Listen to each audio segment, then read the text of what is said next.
Cobbler and the Elves, as told by Brandy Chase.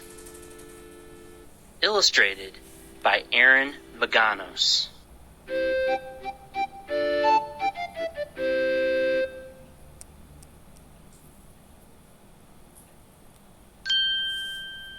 Not so long ago, a cobbler lived with his wife above their shoe shop.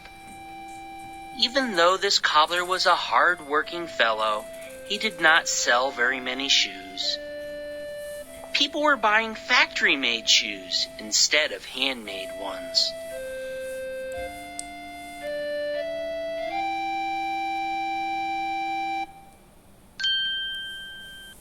One night, the cobbler sat down at his bench to cut shoes from his last scrap of leather.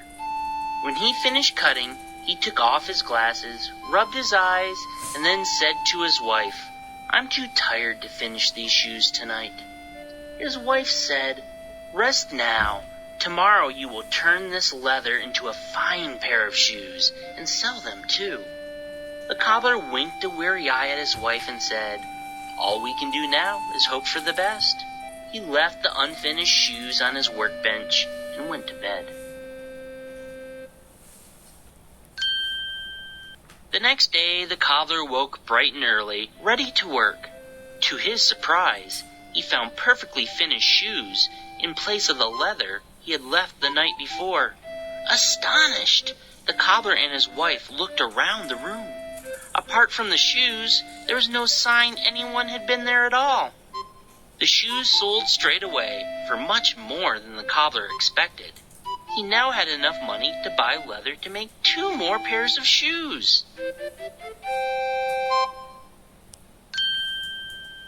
That night, the cobbler cut the leather before bed, planning to finish the shoes the next day. This time, he woke to discover 2 pairs of perfectly finished shoes. Again, they sold for more than expected. The cobbler was able to purchase enough leather for 4 more pairs of shoes. And so it went for some time. Every night the cobbler cut the leather. Every morning he woke to discover perfectly finished shoes. Every day the shoes sold for more than expected. Every day he was able to buy more leather. The cobbler and his wife soon sold enough shoes to live without worry. One evening the cobbler's wife said, "Our lives are much better now. I wonder who has been helping us all this time." The cobbler winked a cheery eye at his wife and said, "I don't know about you, but I'm not the slightest bit sleepy. Let's wait up and see what happens."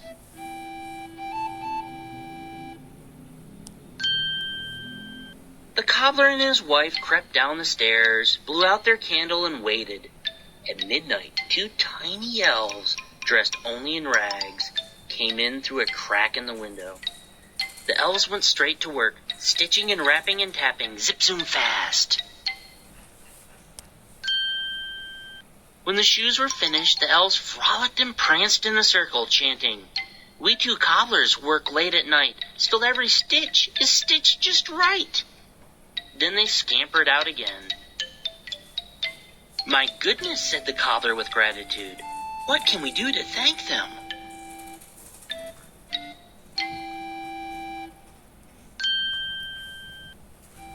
The next day, the cobbler's wife made the elves clothes from brightly colored cloth with neat little stitches and pretty buttons. The cobbler made them smart shoes with long pointed toes.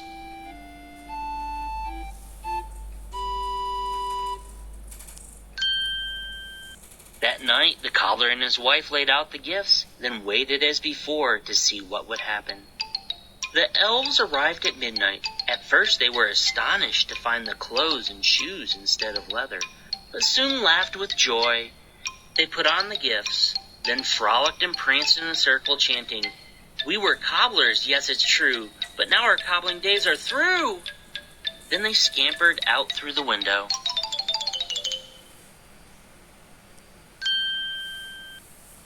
The cobbler and his wife never saw the elves again, but thanks to their help lived a long, happy life free of worry.